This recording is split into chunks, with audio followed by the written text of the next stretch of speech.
देश का बजट पेश किया जा चुका है। वित्त मंत्री निर्मला सीतारमण ने संसद में बजट पेश किया और 85 मिनट तक वित्त मंत्री बोले अपने भाषण में, लेकिन आम आदमी के लिए कोई बड़ा ऐलान इस दौरान नहीं किया गया। हालांकि टैक्स फाइल करने में सहूलियत, रेलवे प्रोजेक्ट और आयुर्वेदिक एम्स जैसी नई बातें रही हैं। बजट भाषण में कोई सीधा चुनावी ऐलान भी नहीं दिखाई दिया। हालांकि कुछ इस तरह के ऐलान, कुछ इस तरह के प्रस्ताव जरूर दिखाई दिए जो इन राज्यों को प्रभावित करने वाले हैं। लोकसभा में तमिलनाडु की प्रसिद्ध कांजीवरम साड़ी पहन करके वित्त मंत्री पहुंची थी। एक संदेश इस तरह की चीजों के माध्यम से भी दिया जाता है, इस तरह के संकेत के जरिए भी दिया जा सकता है। लेकिन इसी साल होने वाले पश्चिम बंगाल, तमिलनाडु, केरल, असम और पुडुचेरी चुनाव पर सीधा असर डालने वाली कोई घोषणा नहीं की गई।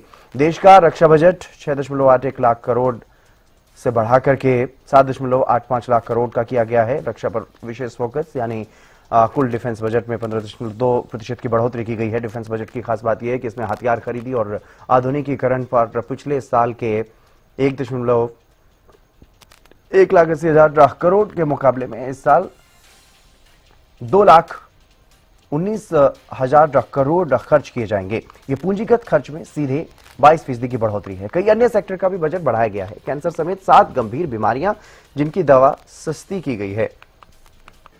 तो सीएनजी, बायोगैस, चमड़ा उत्पाद समेत कई चीजों को सस्ता भी किया गया है और कुछ चीजों में महंगाई की मार भी देखने को मिलेगी। हालांकि वो चीजें कितनी जरूरी हैं, कितनी जरूरी नहीं है, वो एक अलग बहस है। और ये बजट को लेकर के बात, देश का बजट क्योंकि पेश किया गया है और देश की जो अर्थव्यवस्था की रफ्तार है वो कितनी तेजी से बढ़ेगी, इसी पर निर्भर करेगा। कितना विकसित राष्ट्र का जो संकल्प है वो कितना ज्यादा और मजबूत होगा, क्योंकि मजबूत नींव के तौर पर भी इस बजट को बताया जा रहा है। प्रधानमंत्री नरेंद्र मोदी भी ये कहते हुए नजर आए कि विकसित राष्ट्र की दिशा में एक मजबूत नींव वाला ये बजट है। और युवाओं पर विशेष फोकस का जिक्र जो है वो पीएम मोदी भी अपने प्रतिक्रिया में करते हुए नजर आए हैं। इस बात का जिक्र जब बजट पेश होने के बाद पीएम मोदी का संबोधन था तो उसमें उन्होंने इस बात का जिक्र किया। इसके अलावा मदर ऑफ ऑल डील्स का जिक्र किया गया। हर घर लक्ष्मी पधारे, यही कोशिश है, यह भी पीएम मोदी कहते हुए नजर आए। महंगाई नियंत्रण और राजकोषीय घाटा कम करने पर फोकस इस बजट में किया गया। मेरे साथ कुछ खास मेहमान जुड़ चुके हैं, चर्चा करेंगे। संदीप हिंदुस्तानी जी, भारतीय जनता पार्टी के प्रवक्ता, मेरे साथ जुड़ चुके हैं। सुरेंद्र वर्तिया जी, प्रवक्ता कांग्रेस, मेरे साथ जुड़ चुके हैं। अमनदीप वर्मा जी, अर्थशास्त्री, हमारे साथ जुड़ चुके हैं। आप सभी मेहमानों का स्वागत। सबसे पहले शुरुआत में आपसे कर रहा हूं अमनदीप वर्मा जी, क्योंकि एक तरफ जहां सत्ता पक्ष की तरफ से इसे ऐतिहासिक बताया जा रहा है, विकसित राष्ट्र का जो संकल्प है उस और इसे एक मील का पत्थर बताया जा रहा है, मजबूत नींव वाला बजट बताया जा रहा है, तो वहीं विपक्ष कह रहा है कि इस बजट में कुछ भी नहीं है। बजट की अगर बात की जाए जी, तो मेरा तो यही है कि देखो, शॉर्ट टर्म में सर इसका इम्पैक्ट आपको अभी नजर नहीं आएगा जी। इसका इम्पैक्ट आपको नजर आएगा लॉन्ग टर्म में, क्योंकि कुछ योजनाएं ऐसी हैं सरकार ने, जैसे फंड्स का अरेंजमेंट किया है, कुछ प्रोजेक्ट्स पे फंड्स के लिए अनाउंसमेंट करी है। तो जैसे अभी आपने देखा होगा कि एमएसएमई फंड में भी अराउंड 10,000 का उन्होंने करोड़ का इन्वेस्टमेंट के लिए बोला है। और गवर्नमेंट ने अभी बजट में यूनिवर्सिटीज ओपन करने का बोला है। और इवन हेल्थ सेक्टर में भी गवर्नमेंट ने इंस्टीट्यूट ऑफ योगा एंड काफी चीजें हैं जिसमें गवर्नमेंट ने इन्वेस्टमेंट के लिए बोला है। तो इसका जो इम्पैक्ट आएगा वो over the period of time आएगा। शॉर्ट टर्म में इसका इम्पैक्ट आपको अभी नहीं दिखेगा, ये मैंने पहले भी कहा था। तो अभी भी मेरा यही स्टेटमेंट है। इसका रीजन ये है कि देखिए, आप अगर फंड्स इन्वेस्ट करते हैं तो over the period of time production activities बढ़ेंगी, और प्रोडक्शन एक्टिविटीज बढ़ेंगी तो एम्प्लॉयमेंट अपॉर्चुनिटीज जनरेट होंगी। और एम्प्लॉयमेंट अपॉर्चुनिटीज इमीडिएटली नहीं बढ़ती, ये बढ़ती हैं अगर आपके प्रोडक्ट्स की डिमांड मार्केट के अंदर बढ़ती है और प्रोडक्शन एक्टिविटीज मार्केट के अंदर बढ़ती हैं। तो फंडिंग को मार्केट के अंदर लेके आने का पर्पस ही यही है कि over the period of time इस सभी चीजों को, इकोनॉमिक एक्टिविटी को फास्ट किया जाए, ताकि हमारी जो गवर्नमेंट का जो टारगेट है इकोनॉमिक ग्रोथ का, जो 7.7% के अराउंड उन्होंने टारगेट किया है, तो उसको इजीली हम अचीव कर सकते हैं। इवन कुछ योजनाएं अगर आपने देखा होगा कि बैंकिंग सेक्टर में भी 2047 का जो उन्होंने टारगेट सेट किया है कि हमें विकसित भारत करना है, और बैंकिंग का जो सेक्टर में जो इन्वेस्टमेंट्स के लिए, जो एनपीएस को कंट्रोल करने के लिए, तो गवर्नमेंट की जो योजनाएं हैं, गवर्नमेंट ने जो अभी प्रोजेक्ट बजट में जो इन्वेस्टमेंट एक्टिविटीज के बारे में जिक्र किया, तो मुझे लगता है कि इसका इम्पैक्ट आपको आने वाले समय में जरूर दिखेगा। और सरकार का फोकस, जो हमारा बजट का जो ये मेन फोकस है, वो इमीडिएट इम्पैक्ट की बजाय over the period of time आपको देखने को मिलेगा। जी, सुरेंद्र भरतिया जी, आपको क्यों ऐसा लगता है कि इस बजट में कुछ नहीं है? क्योंकि तमाम विपक्षी नेता, जिसमें कांग्रेस के भी तमाम नेता हैं, वो ये कह रहे हैं कि बजट में कुछ भी खास नहीं है, कोई भी नई बात नहीं।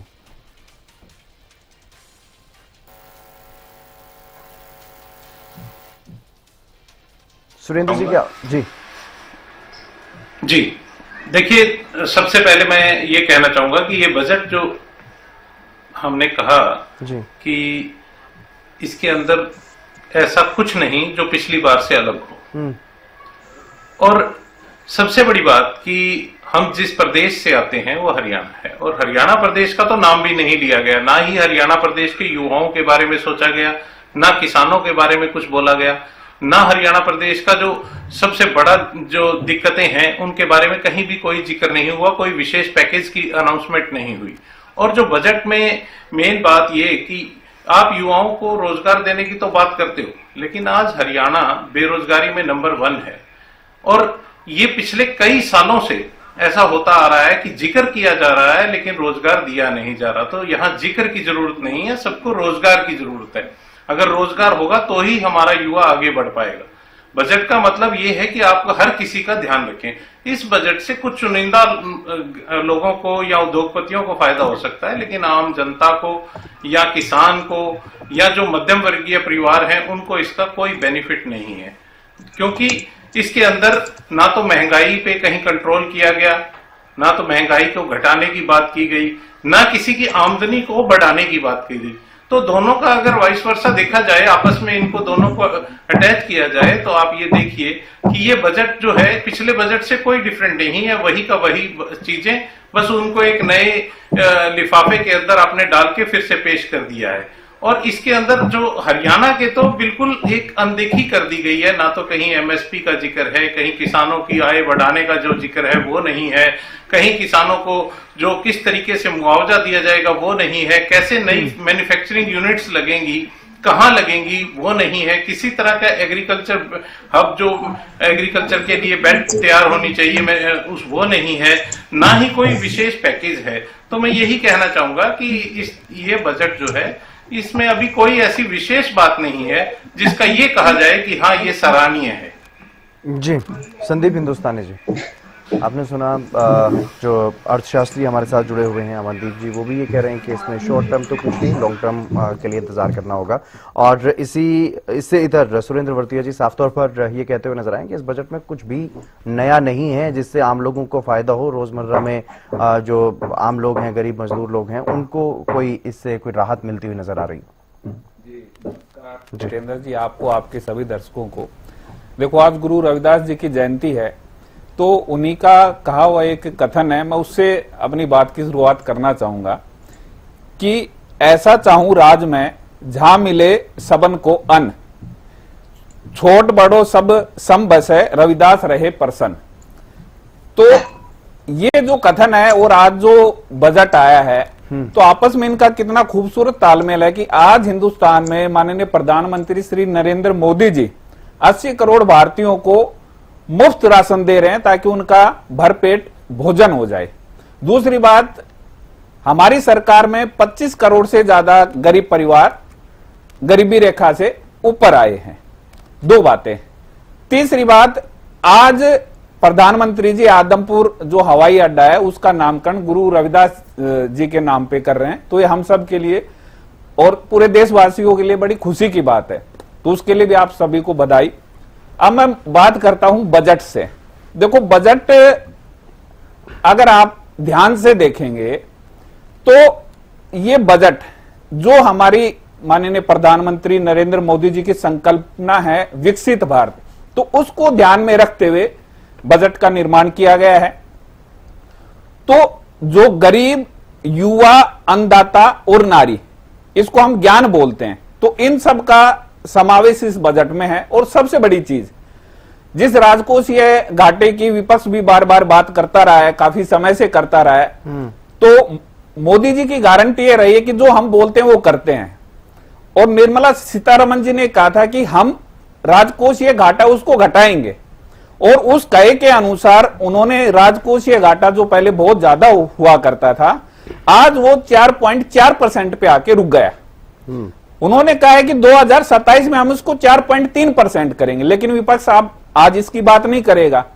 एक है पूंजीगत व्यय, कैपिटल एक्सपेंडिचर, तो जो पहले 11.2 लाख करोड़ था उसमें 1 लाख करोड़ का इजाफा करके उसको 12.2 लाख करोड़ किया गया है, लेकिन विपक्ष की नजर इसके ऊपर भी नहीं है। अब मैं और कुछ मूलभूत चीजें हैं जिसमें बजट में बताई गई हैं। बजट में बताया गया है कि 7 नए रेलवे कॉरिडोर बनेंगे। अब जो 7 नए रेलवे कॉरिडोर बनेंगे तो उन कॉरिडोर के बीच में अलग अलग इंडस्ट्रियल हब भी लगेंगे, रोजगार के नए अवसर भी पैदा होंगे। तो 7 नए रेलवे कॉरिडोर बनेंगे। इसके अलावा जो 20 नए राष्ट्रीय जलमार्ग बनेंगे तो उनके आसपास भी इंडस्ट्री स्थापित होगी। 3 नए एम्स की तरफ पे आयुर्वेदिक संस्थान खुलेंगे।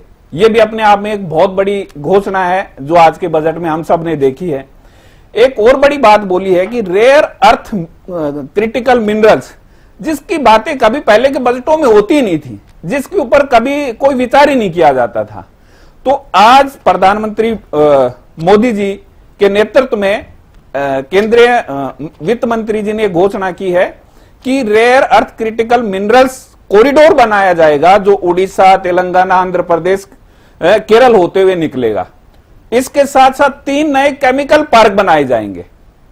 तो इन सब चीजों की इसमें बात हुई है। एक और बड़ी में बात है, महात्मा गांधी जी की जो एक उनका सपना था ग्राम स्वराज का, तो आज के बजट में ग्राम स्वराज योजना की शुरुआत की गई है। तो ग्राम स्वराज योजना में होगा क्या? जो गांव के बुनकर हैं, हथकरघा है, छोटा उद्योग है, उनको फायदा मिलेगा। और किसको मिलेगा? इन्हीं सबको तो मिलेगा। अच्छा, हमारे देश में लगभग 10 करोड़ महिलाएं हैं, वो सेल्फ हेल्प ग्रुप के माध्यम से जुड़ी हुई है अलग अलग तरीके से। तो जो सेल्फ हेल्प ग्रुप में जो महिलाएं जुड़ी हुई है उनको किस प्रकार से मालिक बनाया जाए, उसके लिए सी मार्ट की स्थापना की गई है, सेल्फ हेल्प एंटरप्रेन्योर्स मार्ट्स। तो इसके माध्यम से महिलाओं को उद्यमी बनाने का काम किया जाएगा। इसके अलावा मैं कुछ चीजें और आपको बताना चाहूंगा कि global bio pharma manufacturing hub बनाने के लिए 10,000 करोड़ रुपए। देखो, मैं जो चीजें बता रहा हूं कांग्रेस की समझ में नहीं आएंगी, क्योंकि इनके समय में इन सब चीजों की बात ही नहीं होती थी। तो ये 10,000 करोड़ रुपए जो फार्मा शक्ति के नाम से bio pharma hub manufacturing industry के लिए निकाला गया है, तो इससे क्या होगा, अगले 5 साल में लगभग 1 लाख स्किल्ड जो हेल्थ केयर प्रोफेशनल्स हैं वो आएंगे इस इंडस्ट्री में। 1 लाख हेल्थ केयर प्रोफेशनल्स। तो वो है एक जो चीज है, जो हमारे लघु उद्योग हैं, जो छोटे उद्योग हैं, जो कहीं ना कहीं दिक्कतों और परेशानियों का सामना कर रहे थे, तो इस बजट में लगभग 10,000 करोड़ रुपए एमएसएमई के लिए निकाला गया है, जिसको नाम दिया गया है एमएसएमई चैंपियंस। तो एमएसएमई के लिए बहुत बड़ी योजना है। फिर एक है मिशन इंडिया सेमीकंडक्टर 2.0। अब ये देखो, इनको सेमीकंडक्टर समझ में नहीं आएगा, क्योंकि ये जब कांग्रेस की सरकार थी, देश में सांप की सपेरों की बात होती थी, सेमीकंडक्टर की बात होती नहीं थी कभी। तो इनको पता ही नहीं कि सेमीकंडक्टर होता क्या है, डेटा सेंटर होते क्या है, क्या भविष्य में देश को इसका फायदा मिलेगा। तो उसके लिए मिशन इंडिया सेमीकंडक्टर 2.0 के लिए लगभग 40,000 करोड़ रुपए का फंड इस बजट में लिया गया है। तो ये कुछ इस तरीके की बातें हैं जो ये साथी चर्चा नहीं कर रहे। और मैं कुछ बातें बताऊंगा कि जैसे टेक्सटाइल पार्क, तो टेक्सटाइल पार्कों का निर्माण किया जाएगा, ईवी पार्क्स हैं वो बनाए जाएंगे। और कुछ चीजें इसमें सस्ती हुई हैं, जैसे मैं आपको बताता हूं, ईवी और सोलर पैनल्स। तो जब टेक्सटाइल फार्म होंगे, सोलर पैनल जब बनेंगे, तो इसमें ऑब्वियस बात इन्वेस्टमेंट आएगा। इन्वेस्टमेंट किधर आएगा? हमारे हरियाणा एक बहुत बड़ा औद्योगिक क्षेत्र है, गुड़गांव है, फरीदाबाद है, सोनीपत है, रोहतक है, बहुत बड़ा एक इंडस्ट्रियल कॉरिडोर हम जहां पे रहते हैं। तो इन सब से किसका फायदा होगा? हरियाणा का भी फायदा होगा, देश का भी फायदा होगा। एक और चीज मैं आपको बताऊंगा कि कपड़ा उद्योग, तो आज के उसमें जो कपड़ा है वो सस्ता हुआ है, जूते हैं वो सस्ते हुए हैं, जो ईवी है वो सस्ते हुए हैं, सोलर पैनल्स हैं वो सस्ते हुए हैं, कैंसर जैसी बीमारी की जो दवाइयां हैं वो इसमें सस्ती की हैं। तो आप देखेंगे कि बजट में मोदी सरकार ने जो आम आदमी के जीवन को प्रभावित करने वाली चीजें हैं उसका भी ध्यान रखा है, और किस प्रकार से देश विकसित भारत बने उसकी परिकल्पना को ध्यान रखते हुए सेमीकंडक्टर की बात की गई है, चिप्स की बात की गई है, ईवी पार्क्स की बात की गई है। तो मेरा ये सिर्फ कहना है कि अगर इस बजट को थोड़ी गंभीरता से हमारे साथी लोग देखेंगे तो वो भी खुद एहसास होगा कि बहुत ही शानदार बजट है। और हरियाणा के लिए मैं आपको बताना चाहूंगा, जैसे इन्होंने बात की हरियाणा की, तो हरियाणा जहां हासी हिसार में एक राखी गढ़ी अपने आप में बहुत बड़ी पुरातात्विक सांस्कृतिक धरोहर है हमारे पास, लेकिन हम उससे अनभिज्ञ रहे, किसी ने उसके बारे में चर्चा नहीं की। लेकिन ये मोदी जी की सरकार है, नायब जी की सरकार है, जिसपे उन्होंने चिंता की और उसके लिए स्पेशल 500 करोड़ का बजट आवंटित किया गया, 500 करोड़ रुपए का। तो आप आने वाले समय में देखेंगे कि हासी हिसार में देश और दुनिया के जो टूरिस्ट हैं वो वहां पे आएंगे और उस धरोहर को देखेंगे। तो ये हरियाणा के लिए एक बहुत बड़े गर्व की बात है। तो ठीक है, लेकिन जिस तरीके से देखा जाए अमनदीप जी, जो बड़ी बड़ी बातें कही जा रही हैं, विकसित राष्ट्र की बात कही जा रही है, बार बार आत्मनिर्भर भारत की बातें कही जा रही हैं, क्या वाकई एक साल का जो बजट पेश होता है, हर साल जो बजट पेश होता है, ठीक है हम विकसित राष्ट्र की बात करें, कोई भी देशवासी नहीं चाहेगा कि हमारा देश विकसित राष्ट्र ना बने, लेकिन 2047 तक जो हम लोग ख्वाब देख रहे हैं, क्या वाकई उस दिशा में ये बजट काम करता हुआ दिखाई देगा? और जो एक साल का जो बजट होता है, क्या उस पर भी इस बजट में कोई फोकस है, या फिर ये सिर्फ एक दूरगामी बजट? देखिए सर, अगर मैं शॉर्ट रन की बात करूं, इसमें थोड़े से मिक्स्ड व्यूज नजर आएंगे आपको जी। शॉर्ट रन में जो हमारे रिटेल एक्सपर्ट्स हैं, तो बेसिकली उन्होंने अगर वो इसको देखें तो आप देखिए कि इमीडिएट जो प्राइवेट कंजप्शन है, जो लार्ज स्केल की टैक्सेशन जो उन्होंने कट किया है मिडिल क्लास के लिए, तो इसका जो इम्पैक्ट होगा कंजप्शन के ऊपर, तो ये एक ग्रेजुअल लेवल का एक्सपेक्टेशन है कि जो कंजप्शन के ऊपर इसका इम्पैक्ट होगा। और अगर मैं बात करूं कुछ सेक्टोरल बूस्ट की, जो टारगेटेड सेक्टोरल बूस्ट है, फॉर एग्जांपल आप देखिए कि जो कैपिटल एक्सपेंडिचर है वो गवर्नमेंट ने बढ़ाया है, तो पर्पस सीधा है कि इससे जनरेट जॉब्स का तो ऑब्वियसली एम्प्लॉयमेंट जनरेशन तो होगी, और हमारा जो इंफ्रास्ट्रक्चर है उसमें भी काफी आप देखिए कि इन्वेस्टमेंट्स करी हैं, तो कहीं ना कहीं वो भी डेवलप होगा। रोड्स की बात की जाए, रेलवेज की बात की जाए, तो गवर्नमेंट ने सबसे ज्यादा जो बजट है एलोकेशन में आपने देखा होगा कि वो सबसे ज्यादा ट्रांसपोर्टेशन पे, रोड्स पे, रेलवे पे लगाया है। पोर्ट्स पे भी गवर्नमेंट ने इस बार बहुत फोकस किया है। तो पर्पस यही है कि आने वाले टाइम में गवर्नमेंट ये चाहती है कि क्रिएशन ऑफ जॉब्स हो सभी सेक्टर्स में, क्योंकि नॉर्मली ये माना जाता है कि हमारा जो मैन्युफैक्चरिंग सेक्टर्स है इस पे हम ज्यादा फोकस कर रहे हैं, जबकि हमारा जो सर्विस सेक्टर है या जो टर्शरी सेक्टर है, और इसके लिए आपको चाहिए लिंकेज।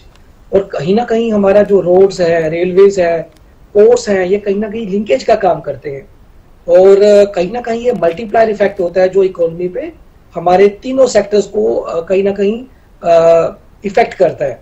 क्योंकि अगर गवर्नमेंट का पर्पस प्राइमरी सेक्टर को बूस्टअप करना है, तो कहीं ना कहीं अगर प्राइमरी सेक्टर में इन्वेस्टमेंट्स की जाती हैं तो उसका इम्पैक्ट आने वाले टाइम में सेकेंडरी पे और टर्शियरी सेक्टर पे भी पड़ता है। और पर गवर्नमेंट की अगर इस प्रेजेंट बजट की बात की जाए तो उन्होंने फोकस तीनों पे ऑलमोस्ट इक्वल किया है। आप अगर देखेंगे, गवर्नमेंट ने एग्रीकल्चर के अंदर भी इन्वेस्टमेंट्स के बारे में बात की है, और उन कमोडिटीज पे, उन प्रोडक्ट्स पे फोकस किया है, जैसे कि कोकोनट के ऊपर फोकस किया है, नट्स के ऊपर किया है, जो मेनली हम ज्यादा से ज्यादा एक्सपोर्ट करते हैं। तो पर्पस यही है कि गवर्नमेंट यही चाहती है कि इंपोर्ट्स को रिस्ट्रिक्ट करके हम एक्सपोर्ट्स को बढ़ाएं। और उसके लिए आप देखिए कि एमएसएमईज के ऊपर भी, जैसे अभी हमारे मित्र बता रहे थे कि एमएसएमई में भी गवर्नमेंट ने 10,000 करोड़ का जो एक एसएमई ग्रोथ फंड के बारे में डिस्कशन किया है। तो पर्पस यही है कि एक्सपोर्ट्स को बढ़ाया जाए और हमारी जो लिक्विडिटी है इकोनॉमी के अंदर वो टाइमली लिक्विडिटी रहे, और अल्टीमेटली हमारे जो स्मॉल बिजनेसेस हैं उनको भी सपोर्ट किया जाए, क्योंकि ये सारे के सारे हमारे मेजर सोर्स होते हैं एम्प्लॉयमेंट के। सिमिलरली अगर मैं बात करूं मार्केट वोलेटिलिटी की, आपने देखा होगा कि इमीडिएट अगर स्टॉक मार्केट रिएक्शन कर रही, जैसे अभी आपने देखा बजट के बाद इमीडिएट नेगेटिव हुई जी। और उसके बाद शार्पली डिक्रीज हुआ, तो बेसिकली ये सिर्फ किस कारण से हुआ? It is just because of increase in the securities transaction tax on the derivative, क्योंकि सरकार ने यहाँ जिक्र किया कि हम जो सिक्योरिटी ट्रांजैक्शन टैक्स है उसको बढ़ाएंगे। तो बेसिकली ये एक शॉर्ट टर्म वोलेटिलिटी को क्रिएट करता है, और कहीं ना कहीं इसके कारण मार्केट के सेंटीमेंट भी थोड़े से डिस्टर्ब हुए हैं। बट आने वाले टाइम में over the period of time वो उसको ऑटोमेटिकली रिकवर कर लेगा। और जैसे अभी गवर्नमेंट ने ईज ऑफ डूइंग बिजनेस के ऊपर भी फोकस किया है और स्टार्टअप्स के ऊपर रिबेट दिया है, सब्सिडीज प्रोवाइड की हैं। तो बेसिकली ये सारे जो गवर्नमेंट के जो मेजर्स हैं, ये पर्पस यही है कि टैक्स को सिंप्लीफाई किया जाए ताकि लोग इसको कॉम्प्लायंस अर्ली हो इसका, और हमारा फास्टर कस्टम क्लियरेंस हो, और कहीं ना कहीं इसका इम्पैक्ट हमारे बिजनेसेस पर पड़े और बिजनेसेस पर इम्पैक्ट पड़ेगा। तो अगर मैं मैक्रो इकोनॉमिक इम्पैक्ट की बात करूं तो ऑटोमेटिकली हमारी ग्रोथ का फिर इसमें से एस्पेक्ट निकल के आता है, और हम डेफिनेटली अपनी जो जीडीपी टारगेटेड है उसको कहीं ना कहीं अचीव कर सकते हैं। और मुझे लगता है कि ये आने वाले टाइम में इसका इम्पैक्ट हमें पॉजिटिव। लेकिन अमनदीप जी बात ये है, क्योंकि ग्रामीण जो लोग हैं मोस्टली, उन लोगों को ये होता है कि इस बजट में आखिरकार मेरे लिए क्या है, और सिंप्लीफाई तरीके से, आसान तरीके से अगर आप उनको समझा सकें कि इस बजट में उनके लिए क्या खास है जिसका उन पर असर पड़ने वाला है। देखिए, अगर बात की जाए एग्रीकल्चर, क्योंकि अगर आप ग्रामीण लोगों की बात करते हैं तो कहीं ना कहीं उनका कंसर्न एग्रीकल्चर, खेती से होता है। तो सरकार ने इसमें एग्रीकल्चर में डाइवर्सिफिकेशन किया है। जैसे आपको मैं अभी थोड़ी देर पहले बता रहा था कि फार्मर्स को वो इनकरेज कर रहे हैं कि आप जो हाई वैल्यू की कमोडिटीज है, प्रोडक्शन है, आप उनको बढ़ाइए। जैसे कोकोनट हो गया, कैशू नट हो गया, कोका हो गया। तो इन चीजों से, और इसके लिए सरकार ने बहुत सारी स्कीम्स लगाई हैं, कोकोनट प्रमोशन स्कीम्स के लिए इन्वेस्टमेंट किया है, वॉलनट के लिए, आलमंड्स के लिए। तो कहीं ना कहीं एग्रीकल्चर में डाइवर्सिफिकेशन देखने को मिलेगा आपको। दूसरा है इसमें technology in the farming. Basically आपने देखा होगा कि गवर्नमेंट का जो फोकस है वो अब एआई टूल्स पे है, ताकि फार्मर्स को एग्जैक्ट रियल पिक्चर मिल जाए कि उनको एक्चुअल में क्रॉप प्रोडक्शन कौन सी कर सकते हैं, पेस्ट मैनेजमेंट वो कैसे कर सकते हैं, वेदर की फोरकास्टिंग का उनको पॉजिटिव इम्पैक्ट मिले ताकि वो उसके अकॉर्डिंगली अपनी फसलों के ऊपर काम कर सके। और इसी से रिलेटेड अगर बात की जाए तो कहीं ना कहीं जो अलाइड सेक्टर्स हैं हमारे, जो कहीं ना कहीं फार्म नॉन फार्म एक्टिविटीज आप कह सकते हैं, जिससे गवर्नमेंट ने फिशरीज के ऊपर बड़ा फोकस किया है। उन्होंने बोला है कि 500 रिजर्वर्स हम बनाएंगे इनलैंड फिशरीज के लिए और उसको मार्केट लिंकेजेस करेंगे। एनिमल हस्बेंड्री के ऊपर काम किया, क्योंकि ये सारे अलाइड सेक्टर्स हैं जिनका कहीं ना कहीं हमारे रूरल एम्प्लॉयमेंट के साथ लिंक है। तो जो एनिमल हस्बेंड्री में सरकार ने क्रेडिट लिंक सब्सिडी प्रोग्राम चलाया है। टेक्सटाइल की अगर बात की जाए तो महात्मा गांधी ग्राम स्वराज इनिशिएटिव्स के ऊपर फोकस किया है, और हमारे रूरल एरियाज में वुमेन के ऊपर भी फोकस किया है, जिससे हमारी जो रूरल वुमेन है वो कहीं ना कहीं सेल्फ हेल्प ग्रुप्स के साथ अपने आप को एक एंटरप्रेन्योर की तरह मार्केट में लेके आए, और कहीं ना कहीं वो सेल्फ हेल्प ग्रुप के साथ मिलके नॉन फार्मिंग एक्टिविटीज को और बढ़ाए।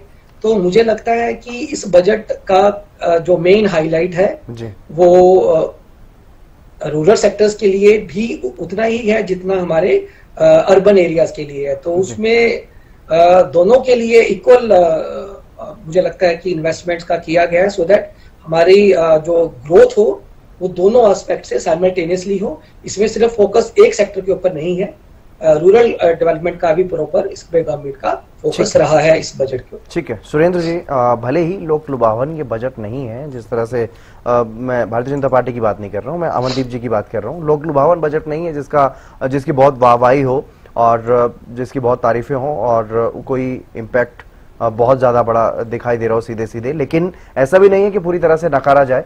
हर वर्ग के लिए कुछ ना कुछ इसमें बात जो है वो कही गई है, चाहे वो ग्रामीण क्षेत्र की बात करें या शहरी क्षेत्र की बात करें। आपने कहा कि कुछ चुनिंदा उद्योगपतियों के लिए भले ही घोषणा की गई हो इसमें, लेकिन इसमें तो बात ग्रामीण क्षेत्र की महिलाओं की भी है, सेल्फ हेल्प ग्रुप्स की भी है, MSME जो मुझे लगता है कि बड़े चुनिंदा उद्योगपतियों में तो नहीं आते होंगे। अमनदीप जी देखिए, मैं ये कहना चाहूंगा कि हमारा जी सुरेंद्र जी अपनी बात कहिए।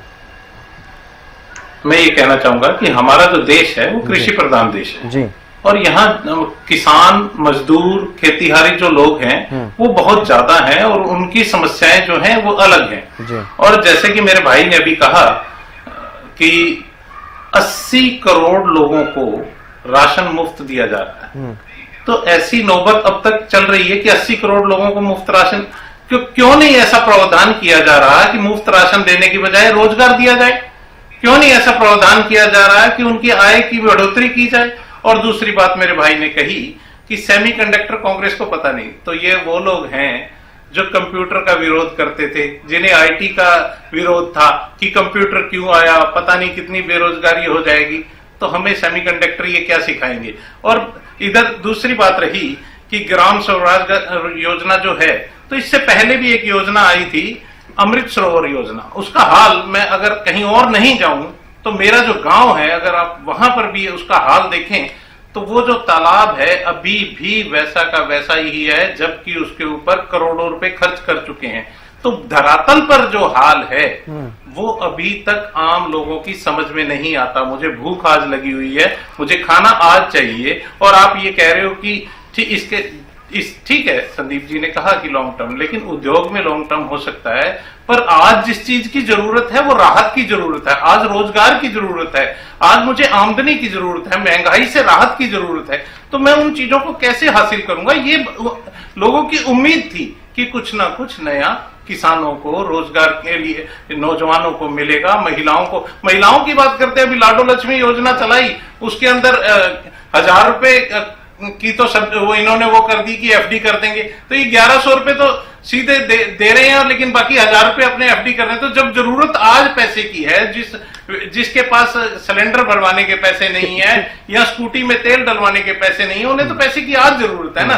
तो ऐसी योजनाएं, ठीक है, योजनाएं हैं और उनपे इम्पैक्ट भी हो रहा है, काम भी हो रहा है, इंप्लीमेंट भी हो रहा है, लेकिन उनका नेगेटिव इफेक्ट भी चेक करना चाहिए और कहां कितना दिक्कत है। तो मेरा सीधा मतलब है कि आज हरियाणा कर्ज में भी नंबर 1 होता जा रहा है और हरियाणा बेरोजगारी में भी नंबर 1 होता जा रहा है, हरियाणा नशे में भी नंबर 1 की तरफ बढ़ता जा रहा है। तो उसके लिए ना तो केंद्रीय सरकार ने ना हरियाणा सरकार ने कोई भी ऐसी बात नहीं सोची है कि इन चीजों से निजात पाई जा सके, रोजगार दिया जा सके, किसानों की आय बढ़ाई जा सके। ठीक है संदीप जी, जिस तरीके से अब लगातार जो बातें कही जा रही हैं, क्योंकि काफ़ी समय से बजट को लेकर के जो चर्चाएं चल रही हैं उसमें कई सीनियर जो बुद्धिजीवी हैं उनका भी ये मत है कि इम्प्लीमेंटेशन में कहीं ना कहीं वो चीज़ें दिखाई नहीं देती जो बात बजट भाषण में होती हैं, और शायद यही वजह है कि वो चीज़ें धरातल पर उतनी मजबूती के साथ दिखाई नहीं देती। और कई योजनाएं हैं इस तरह की जो देखने में, सुनने में बड़ी अच्छी लगती हैं, लेकिन धरातल पर उनका असर वाकई वो उतने उस लेवल पर दिखाई नहीं देता जिस लेवल पर होना चाहिए। जी देखिए, धरातल की मैं आपको बात करूंगा जी। अब ये पता नहीं कौन से क्षेत्र में जाते हैं, कहां जाते हैं, जो इनको चीजें दिखाई नहीं देती। जो हरियाणा में कृत्रिम जलाशय बनाए गए हैं, जिस अमृत सरोवर योजना की साथी प्रवक्ता बात कर रहे हैं, तो जो हरियाणा में कृत्रिम जलाशय बनाए गए हैं, तो मैं आपको बता रहा हूं, मैं दक्षिण हरियाणा की बात करता हूं, जो कांग्रेस के समय में बिल्कुल अछूता था, जिसको छोड़ दिया गया था अपने हाल पे मरने के लिए, जहां ना पानी पहुंचाया गया, ना सड़कें पहुंचाई गई, ना मेडिकल व्यवस्थाएं दी गई, ना इंडस्ट्री को लेकर कुछ विचार किया गया। मैं उस क्षेत्र की बात कर रहा हूं। वहां पे कृत्रिम जलाशय जो गांव में बने हैं, आप वहां पे एक बार घूम के आइए अपनी गाड़ी लेके, वो जलाशय आपको पानी से लबालब भरे मिलेंगे। आप खुद एक बार जाइए। और मैं चीजों की बात करता हूं कि बोलते हैं कि पहुंचते नहीं है। देखो, हमारी सरकार ने एक बहुत अच्छी व्यवस्था की है, डायरेक्ट बेनिफिट ट्रांसफर, कि जो किसानों के खाते में पैसा जाता है प्रधानमंत्री किसान सम्मान निधि के माध्यम से, जो 6000 रुपए, वो किसानों के खाते में डायरेक्ट जाता है, कोई उसको रोकने वाला नहीं है। तो कौन ये बोलेगा कि हाँ वो पैसा पहुंचा नहीं? हर किसान के खाते में पैसा पहुंच रहा है। चाहे प्रधानमंत्री किसान सम्मान निधि की बात करूं, इसके अलावा जो हर घर जल, नल से जल की जो योजना है, तो उसके माध्यम से देश भर में लगभग 13 करोड़ परिवारों को हर घर नल से जल पहुंचा है। उसके ऑफिशियल आंकड़े हैं, लोग खुद बताते हैं, लोगों का खुद का फीडबैक कि हाँ हमारे यहाँ अभी बिहार में अगर एक देखा होगा कांग्रेस की क्या हालत हुई और बीजेपी की क्या थी, तो उसमें ये चीजें निकल के आई कि जो प्रधानमंत्री उज्ज्वला योजना के माध्यम से बहनों को गैस सिलेंडर दिया गया, तो वो उन बहनों को गैस सिलेंडर मिला। ऐसा नहीं कि वो कागजों में था, कागजों तक भारतीय जनता पार्टी की स्कीम नहीं होती। भारतीय जनता पार्टी की स्कीम हम अंत्योदय को लक्ष्य को लेकर काम करते हैं। तो जो भी पंक्ति में अंतिम व्यक्ति है उस तक सरकार की योजनाएं किस प्रकार पहुंचे और नहीं उन तक पहुंचाने के लिए सरकार क्या क्या कर सकती है, उसके ऊपर हमारी सरकार काम करती है। तो प्रधानमंत्री उज्ज्वला योजना के माध्यम से हमारी बहनों को गैस सिलेंडर मिले हैं। प्रधानमंत्री आवास योजना के तहत, मुख्यमंत्री आवास योजना के तहत देश की जनता को घर मिल रहे हैं। इसी तरीके से प्रधानमंत्री किसान सम्मान निधि की जो मैंने बात की, उसमें डायरेक्ट लोगों को, किसानों को फायदा हो रहा है। जब किसानों की फसल खराब हो जाती है, कहीं ओलावृष्टि हो गई, कहीं सर्दी हो गई, कहीं बारिश हो गई, तो मैं पिछले 10 से 11 साल का आपको आंकड़ा देता हूं। बीजेपी की हरियाणा सरकार ने 15,500 करोड़ रुपए किसानों के खाते में सीधे डाले हैं।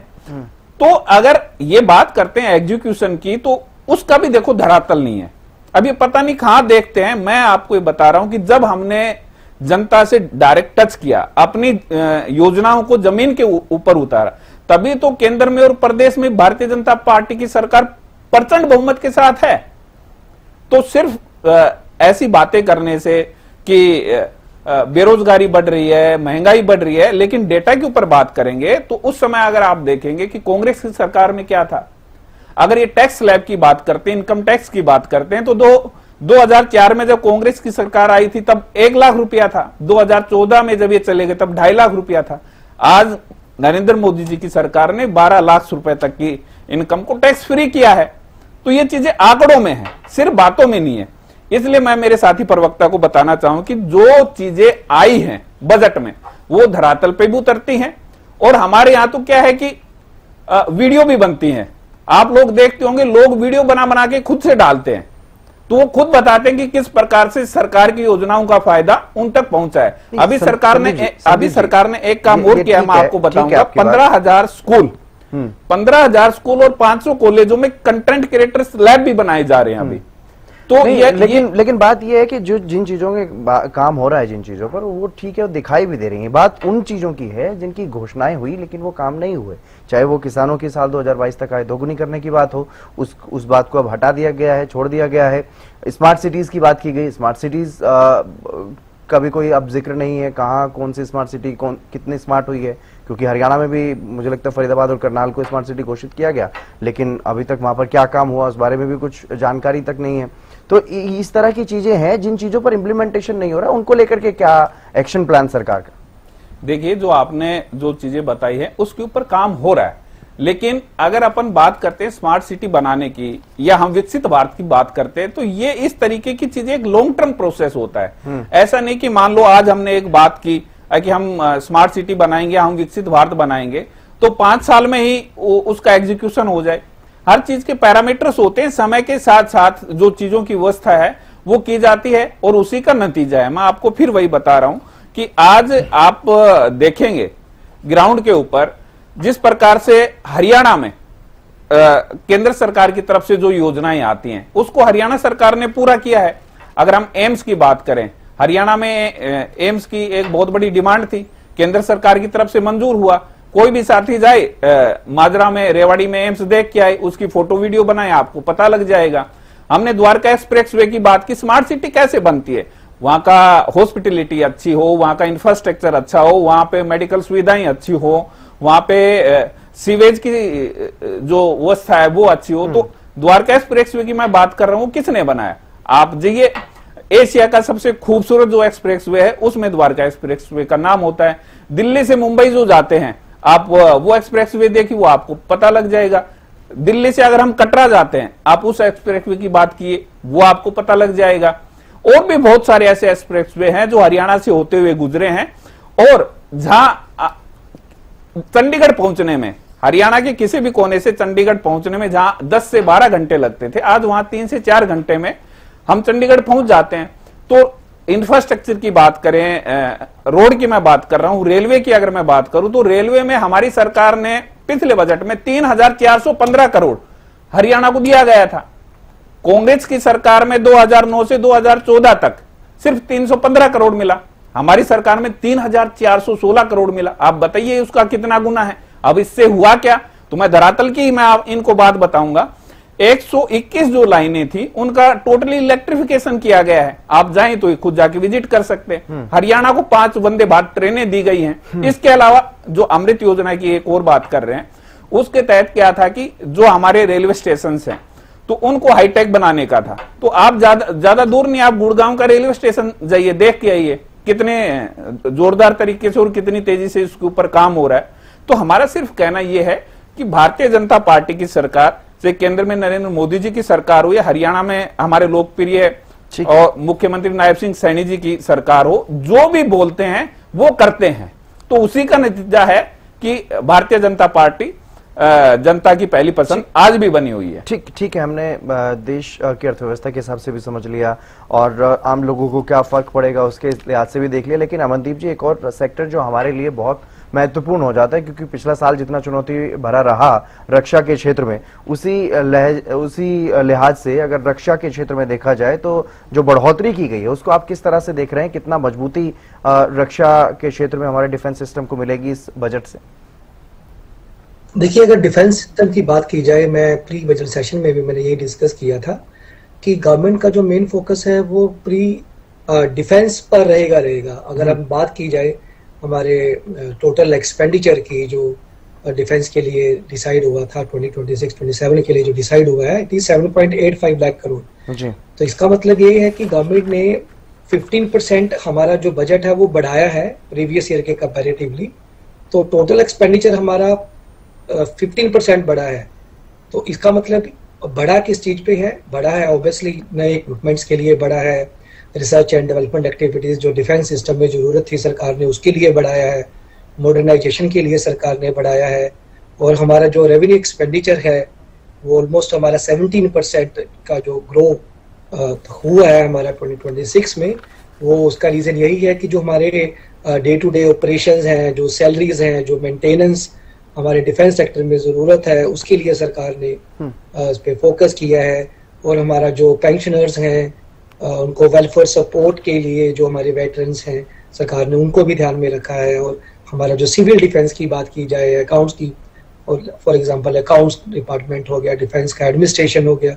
तो यानी कहने का मतलब ये है कि गवर्नमेंट का पर्पस यही है कि मॉडर्नाइजेशन ड्राइव चाहिए उनको डिफेंस में, और सेल्फ रिलायंस गवर्नमेंट का मेन फोकस है। और रिसर्च एंड डेवलपमेंट में जो गवर्नमेंट ने अपने एक्सपेंडिचर को बढ़ाया है, गवर्नमेंट का पर्पस यही है कि कहीं ना कहीं हमारी इनोवेशन आइडियाज को थोड़ा फास्टन अप किया जाए और टेक्नोलॉजिकल एडवांसमेंट की जाए। और पेंशनर्स को भी फंड्स में इंप्रूव करके गवर्नमेंट यही चाहती है कि हमारे जो एक्स सर्विसमैन हैं या जो हमारे वेटरनर्स हैं उनके वेलफेयर को भी ध्यान में रखा गया है। क्योंकि इससे होगा क्या, इससे हमारा जो गवर्नमेंट की स्ट्रेटेजी है कि हमारे डिफेंस को इम्प्रूव करना, उस पर फोकस रहेगा और वो कहीं ना कहीं इम्प्रूव होगा। और मुझे लगता है कि आज के टाइम में डिफेंस हमारा एक मेन मुद्दा है जिस पे फोकस करना चाहिए। तो और सरकार ने इस चीज को पूरा ध्यान में भी रखा है। एक हमारा जो और समझना चाहूंगा आपसे, क्योंकि समय चर्चा का लगभग पूरा हो चुका है, लेकिन वैश्विक स्थिति जो है अर्थव्यवस्था को लेकर के अगर देखा जाए, भारत की अर्थव्यवस्था और वैश्विक अर्थव्यवस्था को लेकर के जो वैश्विक स्तर पर हालात बने हुए हैं, उससे निपटने के लिए भारत के इस एक साल के बजट में 2026-27 के बजट में ये कितना क्या कुछ खास है ताकि हम वैश्विक अर्थव्यवस्था की चुनौतियों से भी निपट सके और अपने देश की जो अर्थव्यवस्था की रफ्तार है वो भी तेजी से आगे बढ़ती रहे? जी देखिए, आपने देखा है कि बेसिकली अगर अब रिसेंट बात की जाए तो 25% जो हमारा टैक्स टैरिफ बढ़ाया है जी। तो कहीं ना कहीं हमें रिस्ट्रिक्ट किया गया है कि हम अपने इंपोर्ट्स हैवी हो गए हैं, तो हमारे लिए वो मुश्किल हो जाएगी उसको बढ़ाना। तो गवर्नमेंट ने क्या किया है, गवर्नमेंट ने एमएसएमईज में जो इन्वेस्टमेंट किया है, ये बड़ा एक अच्छा गवर्नमेंट का स्टेप है, क्योंकि इससे कहीं ना कहीं हमारी प्रोडक्शन एक्टिविटीज बढ़ेंगी। प्रोडक्शन एक्टिविटीज बढ़ेगी तो कहीं ना कहीं हमारा जो इम्पोर्ट सब्स्टिट्यूशन होगा वो होगा। इंपोर्ट सब्स्टिट्यूशन होने से हम जो चीजें इंपोर्ट कर रहे थे, अब हम उसको अपने इंडिया में ही, अपने भारत में ही बनाएंगे और कहीं ना कहीं हम उसको एक्सपोर्ट भी आने वाले टाइम में करेंगे। तो मुझे लगता है कि एमएसएमई के इन्वेस्टमेंट एक अच्छा कदम है जो फंडिंग गवर्नमेंट ने इसमें किया है, और इससे हमारा कहीं ना कहीं गवर्नमेंट का जो प्लान है कि इन्वेस्टमेंट एक्टिविटीज को बढ़ाना, एम्प्लॉयमेंट अपॉर्चुनिटीज बढ़ाना और पॉवर्टी को रिड्यूस करना, तो इसका ओवरऑल इम्पैक्ट पॉजिटिव ही पड़ेगा। और इसका जो प्लान था जो इन्वेस्टमेंट्स को बढ़ाने का, कैपिटल एक्सपेंडिचर का कंट्रोल करने का, वो मुझे लगता है इस बजट में एक अच्छे से किया गया है। हाँ, एक आधा इसका जो नेगेटिव इम्पैक्ट है, शायद मैं पहले भी थोड़ा डिस्कस कर रहा था, इसका सिर्फ मुझे जो नेगेटिव इम्पैक्ट दिखता है वो बड़ा शॉर्ट टर्म के लिए दिखता है कि इसमें जो मेजरली ये नहीं बताया गया कि कैसे हम इमीडिएटली प्राइवेट कंजप्शन को स्टिमुलेट कर सकते हैं, जो मुझे लगता है कहीं ना कहीं थोड़ा सा इसका वीक पॉइंट दिखता है। एंड सेकेंडली, हमारा जो स्टॉक मार्केट का हमें आज देखा, और मुझे लगता है कि आने वाले कुछ दिनों में हमें और भी ये चीज दिखेगी, इसका रीजन ये है कि जो ये एसटीटी का जो ये इंक्रीज किया है सरकार ने, गवर्नमेंट ने बजट में, तो ये कहीं ना कहीं एक नेगेटिव इम्पैक्ट भी शो कर रहा है हमारी मार्केट के ऊपर। एंड एक दो बैक जो लास्ट मुझे नजर आता है कि जो मेजरली हमारा जो फोकस था वो मैक्रो स्टेबिलिटी के ऊपर था, कैपिटल स्पेंडिंग के ऊपर था, तो सोशल इक्विटी कहीं ना कहीं अभी भी हल्का, मुझे लगता है कहीं ना कहीं ड्रॉबैक थोड़ा रह गया है। स्पेसिफिक एरियाज की अगर मैं बात करूं, लाइक टीचर डेवलपमेंट है, social safety nets for the vulnerable groups है, तो वो कहीं ना कहीं अगर अभी भी मुझे कहीं ना कहीं लगता है कि वो अंडर फंडेड है। और कहीं ना कहीं हमारा जो टैक्सेशन का जो reforms, progressive direct tax reforms होना चाहिए था, वो अभी भी कहीं ना कहीं थोड़ा मुझे उसमें लैक दिख रहा है। और but overall the purpose of this budget is, I think, was clear and it is very clear now, और अब इसका पॉजिटिव इम्पैक्ट आपको आने वाले समय में दिखेगा। ठीक, चलिए, बहुत बहुत शुक्रिया अमनदीप जी हमारे साथ इस चर्चा में जुड़ने के लिए। सुरेंद्र वर्ती जी आपका भी शुक्रिया, संदीप हिंदुस्तानी जी आपका भी बहुत बहुत शुक्रिया। तो देश का बजट पेश हुआ और उसी को लेकर के हम चर्चा कर रहे थे कि इस बजट में क्या कुछ खास है, किस तरह से आम लोगों को इसका फायदा और क्या कुछ नुकसान इसका रहने वाला है। तो कुल मिलाकर के बजट पेश हो चुका है, जिसका इंतजार था, किस वर्ग को क्या मिला, इस पर हमने चर्चा की। और इस खास कार्यक्रम में बस इतना ही। आप देखते रहिए हरियाणा न्यूज।